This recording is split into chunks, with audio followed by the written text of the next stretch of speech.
Irwan, Pak Bambang Donoprojo, dan Pak Lehu. Puji Tuhan kok mereka mendadak bisa hadir itu. Padahal Pak Lehu masih jaga toko itu. Iya, terima kasih untuk kesempatannya. Untuk kemarin saya di WA oleh Pak Gims ya. Pak Gims ya yang kemarin WA saya itu Pak ya. Kemudian saya mengambil tema di Roma 11 ayat 36. Saya percaya untuk apa bisa ditampilkan ya Pak ya? Sebentar ya Pak.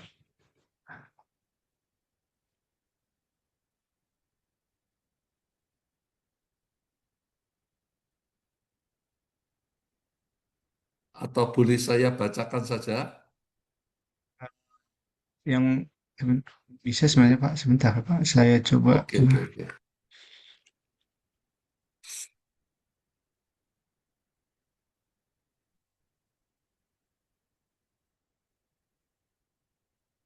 Nggak apa-apa dari Google ya Pak.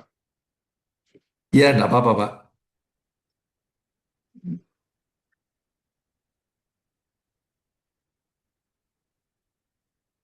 Benar ya Pak.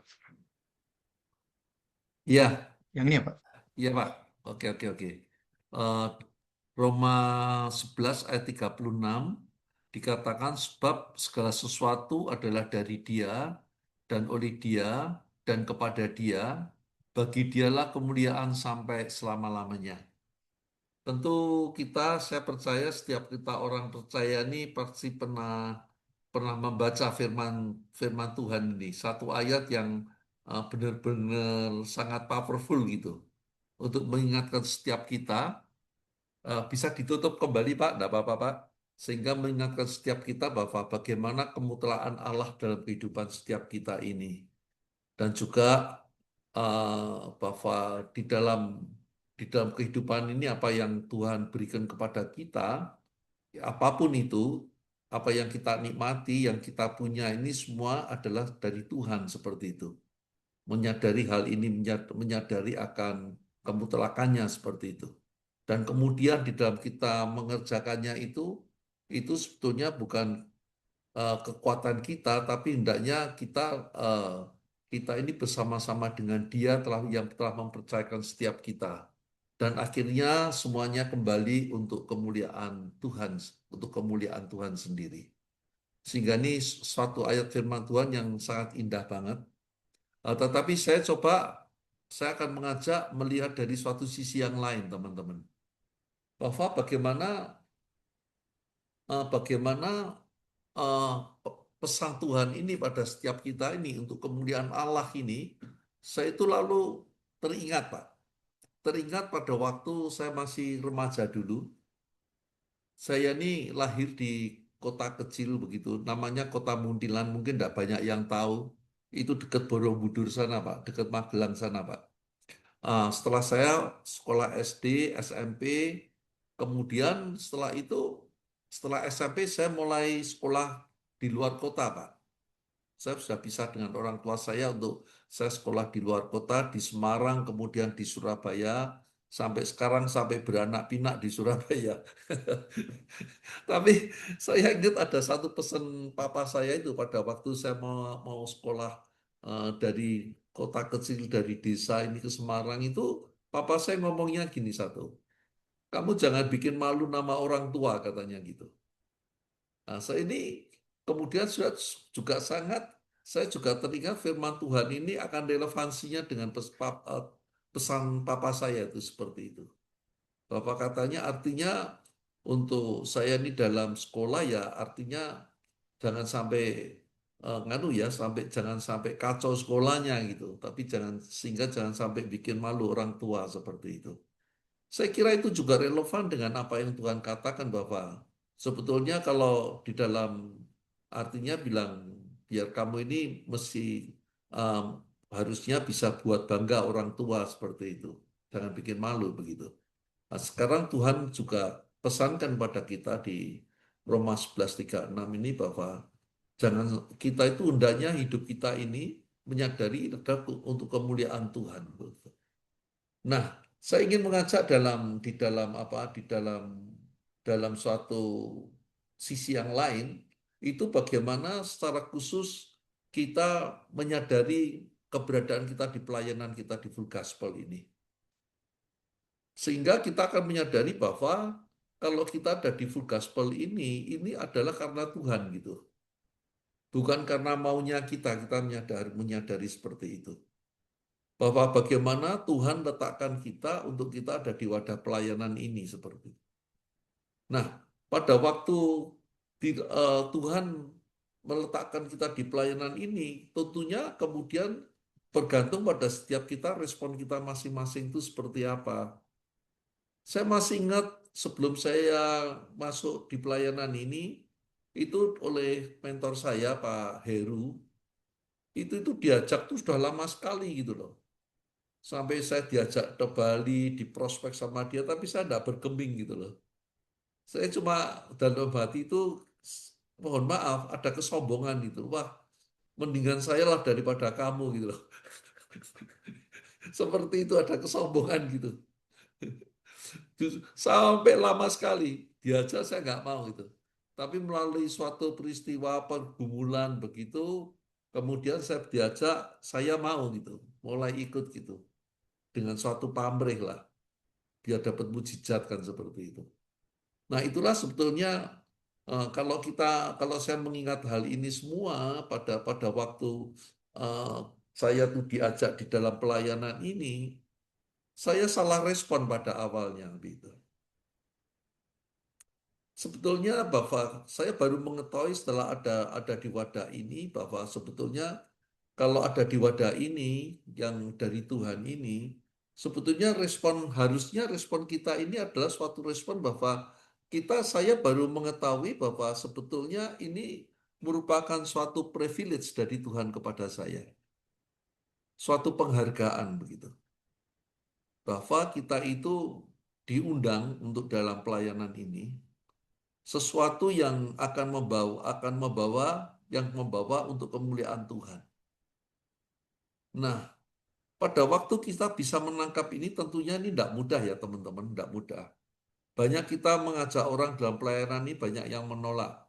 Pasti kita sudah mengalami semuanya. Susah, diundang ya susah, sudah datang cuma datang satu dua kali lalu pergi kan seperti itu. Karena tidak menangkap gitu loh, tidak menangkap. Bahwa kenapa Tuhan ada letakkan kita di pelayanan ini memang satu hal menjadi usaha kita, mesti doa-doa kita bagaimana setiap orang ini bisa nangkep bahwa pada waktu ada ini sebetulnya bukan kita yang mau tapi Tuhan yang mau gitu loh. Kalau di Yohanes 15:16 itu katakan bahwa bukan engkau yang memilih tapi akulah yang memilih engkau, kata Tuhan seperti itu. Dan kalau itu bisa kita menyadari, kita tahu bahwa ada pelayanan ini adalah suatu suatu penghargaan dari Tuhan. Dan kemudian kalau kita mau lanjut lagi seperti apa dikatakan dia bahwa dari dia dan oleh dia gitu. Biarpun kita sudah merespon dengan baik pelayanan ini, bahwa kita mau seperti itu, tetapi pada waktu kita ini dengan kekuatan kita sendiri menjadikan hal ini tidak mudah gitu. Seperti pengalamannya Pak Demos gitu. Pada waktu dengan kekuatannya sendiri, dia tahu karena dia juga sebetulnya kalau kita baca di Dead is People tuh sebelumnya beliaunya itu sudah apa pelayanan gitu. Buka tenda seperti itu, semacam KKR, semacam apa seperti itu.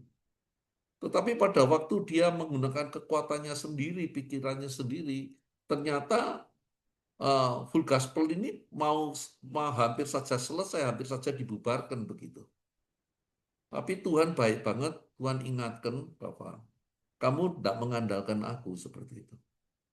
Jadi artinya pada waktu ada dua step, pada waktu step pertama itu kita dipanggil diundang itu, pada waktu kita mengerti itu adalah suatu suatu undangan dari Tuhan, suatu panggilan dari Tuhan, itu kalau kita tahu bahwa itu privilege gitu, bukan menjadi beban.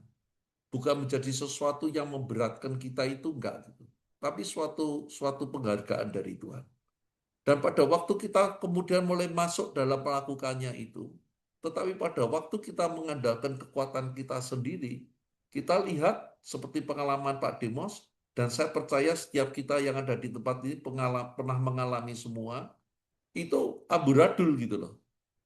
Ternyata perlu Tuhan, perlu doa, perlu Roh Kudus seperti itu. Dikatakan oleh Dia. Karena pada waktu kita menyerahkan kepada Dia, kita minta minta hikmat-hikmat dari Dia, itu baru apa yang dipercayakan pada Tuhan itu baru bisa berjalan dengan baik. Bukan saja di pelayanan, saya kira, tapi juga di dalam urusan kita, dalam kehidupan kita, dalam keluarga kita, dalam pekerjaan kita, dalam pergaulan kita. Pada waktu kita tidak mengandalkan Tuhan, itu hasilnya tidak bisa maksimal gitu. Tapi pada waktu kita mengandalkan Tuhan, hasil itu akan bisa maksimal. Dan hal itu adalah untuk kemuliaannya. Seperti waktu papa saya ngomong yang tadi itu, jangan bikin malu orang tua gitu. Kemudian orang akan melihat apa yang kita lakukan itu bahwa ada Tuhan di balik keberhasilan di dalam apa yang kita lakukan itu. Nah, itulah sebetulnya yang apa kan yang apa akan menjadi bagaimana kita untuk dalam menyikapi sesuatu yang Tuhan percayakan kepada kita. Bagaimana Tuhan memberikan talenta-talenta pada setiap kita masing-masing, kepercayaan apapun itu, entah keluarga, entah talenta, entah itu pekerjaan, begitu bisnis seperti itu. Pada waktu kita menangkapnya itu karena kekuatan kita, karena itu usaha kita, maka itu hal ini akan menjadikan nggak maksimal gitu. Yang maksudnya saya mau maksimal itu bukan masalah menjadi duitnya banyak atau enggak, bukan itu maksud saya. Tapi bagaimana sebetulnya untuk kita sebagai anak Tuhan, orang percaya, ini harus pada waktu kita lakukan hal ini ada sesuatu yang lebih dari yang mau kita harapkan di dunia ini, tapi sebetulnya itu menjadi suatu jembatan, bridging, suatu jembatan untuk kita itu mengalami persatuan dengan Tuhan seperti itu. Maksud saya seperti itu. Sehingga kalau ini kita tuh nangkep seperti itu, pada waktu sesuatu oleh Tuhan dipercayakan kepada kita, apapun itu, dan kita menyadari kita tahu itu dari Tuhan, dan kemudian kita mengandalkan Dia, kita akan mengerjakan semuanya itu, baik itu pelayanan, baik itu pekerjaan, kita akan mengerjakannya itu akan dengan penuh damai, dengan sukacita seperti. Maksud saya itu seperti itu. Sehingga kalau kita lihat teman-teman yang luar biasa di dalam pelayanan itu, kok tidak ada capeknya seperti itu. Kok bisa dengan sukacita seperti itu. Ada kekuatan yang baru karena mengandalkan Tuhan seperti itu. Dan secara khusus pelayanan kita di Full Gospel ini, saya percaya itu tidak mudah begitu. Tapi pada waktu kita menangkap bahwa ini adalah eh, suatu penghargaan dari Tuhan untuk setiap kita, pada waktu kita kemudian kembali minta kekuatan dari Tuhan, minta kekuatan dari Roh Kudus, minta kasihnya, minta kuasanya, kita akan melakukan itu dengan penuh kasih, dengan penuh damai sejahtera. Ini yang penting banget. Dan saya percaya di situ akan terjadi sesuatu bagaimana nama Tuhan dipermuliakan. Orang kan ngomong, Bapak, oh, engkau yang melakukan ini, engkau adalah orang percaya. Inilah sebetulnya yang dikatakan bahwa kita ini memuliakan Allah. Dari Tuhan, dari Allah, oleh Dia, dan kembali untuk Dia untuk kemuliaan selama-lamanya. Sehingga ada bukan sekedar suatu pekerjaan yang fana begitu, tapi yang fana ini menjadi sesuatu yang kekal gitu loh, maksud saya seperti itu. Dan saya percaya dalam hal ini pada waktu kita merenungkan ini, melakukan ini, itu di dalam waktu kita ini menghadapi kehidupan ini, itu ada pengharapan gitu. Mungkin karena kita ini sudah mulai menjalin relasi sama kuncinya di relasi itu, apapun yang menjadi permasalahan, kita akan terhubung sama firman Tuhan.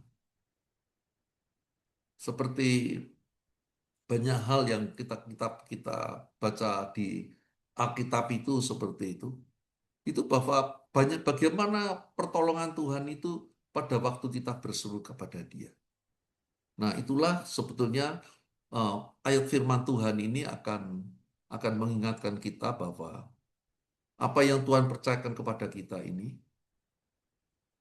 kita bawa kembali, minta Dia yang memimpin kita. Akhirnya itu apa yang kita lakukan itu akan memuliakan Dia. Itu akan membawa nama baiknya Dia. Yang tadi orang tua saya ngomong jangan bikin malu saya begitu. Tapi bagaimana seringkali terjadi yang sebaliknya.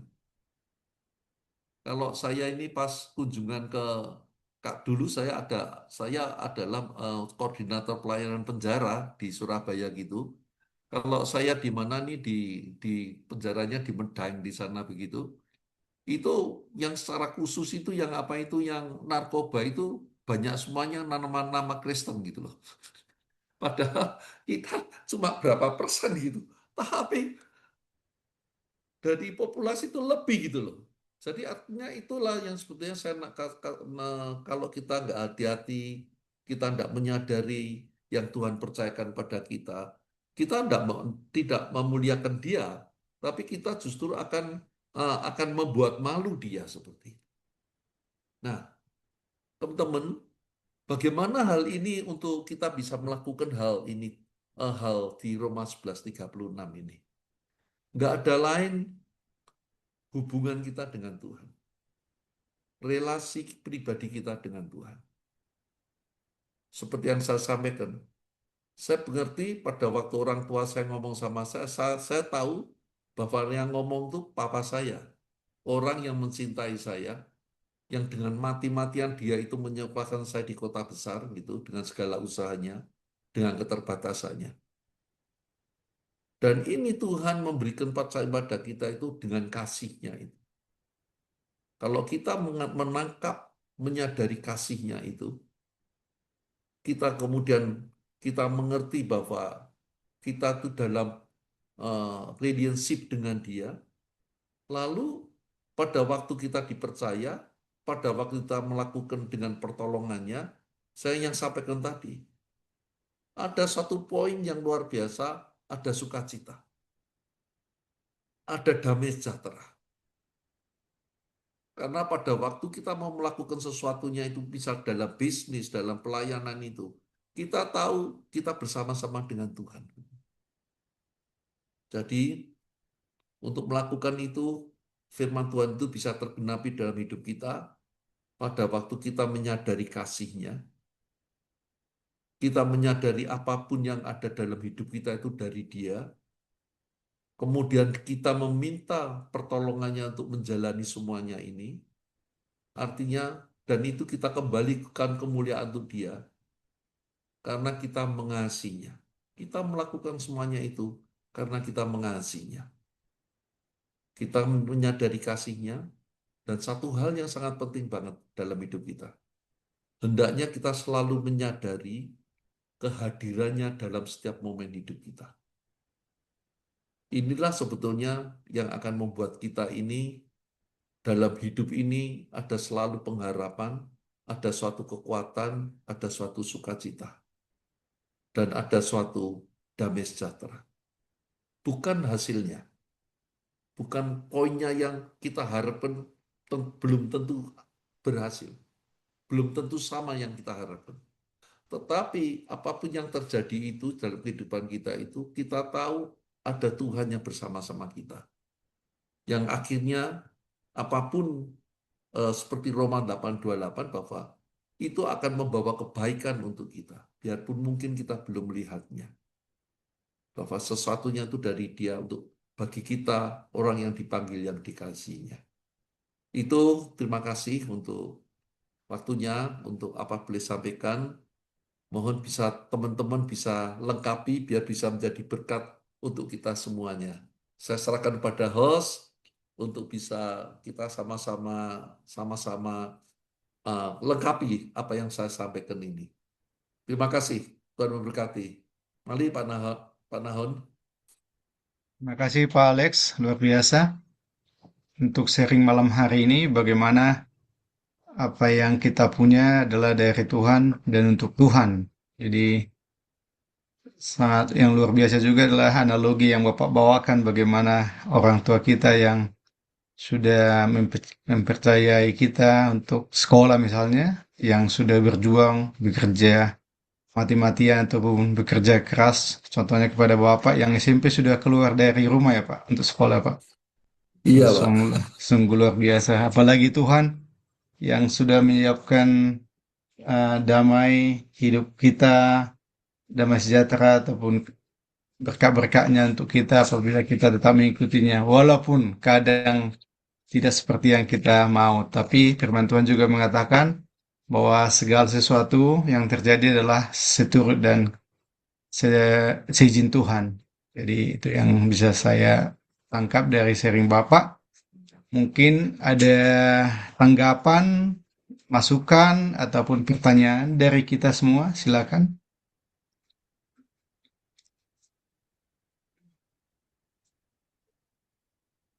Silakan Bapak-bapak semua. Biasanya Pak Jeffrey dulu Bro Nahon. Oh, kita mulai dari senior dulu gitu Pak ya. Iya Pak, silakan Pak Jeffrey. Saya duluan, terus habis itu Pak Erwan. Ya, Oh terima siap Pak, kasih siap. Pak Alex. Luar biasa. Jadi kalau kita nggak sebagai anak orang-orang percaya dan kita anak-anak Tuhan, kita tidak akan pernah mempermalukan Tuhan kita ya. Yang sudah mati bagi kita, kemudian dia di atas kayu salib berkorban untuk kita. Cuma saya mau tanya satu hal. Seringkali meskipun kita sudah menyerahkan segala usaha kita, rumah tangga kita, segala sesuatu dari kita, gerakan kita apapun gitu. Tapi kadang-kadang itu mungkin dari intimasinya kita, hubungan kita dengan Tuhan itu sendiri, tapi itu salah jalan gitu loh. Maksud saya salah jalan setelah kita doakan, kita tanyakan, ada sukacita, ada damai sejahtera, terus sampai terus berjalan, wah ini kehendak Tuhan, cocok nih, kita udah serahkan kepada Tuhan. Tapi sampai ujungnya terus stuck gitu, mampet. Kemudian itu rupanya itu salah jalan gitu. Tapi saya berpikir meskipun salah jalan sekalipun, kita tahu bahwa Tuhan tuh tetap menyayangi kita, mengasihi kita, dan mungkin stucknya kita itu adalah seperti itu, kita wah kok begini sebagai manusia ya. Tapi sebenarnya kalau kita jalan sendiri itu mungkin lebih parah lagi begitu. Nah kira-kira Pak Alex, pertanyaannya adalah bagaimana tuh kita tahu betul-betul sungguh-sungguh ini adalah jalannya Tuhan yang kita sudah serahkan kepada Dia gitu. Baik dalam segala aspek kehidupan kita. Terima kasih. Silakan Pak Iya, Alex, Pak saya Jeffrey. tanggapi Pak. Ya, mungkin ada teman lain yang bisa bantu.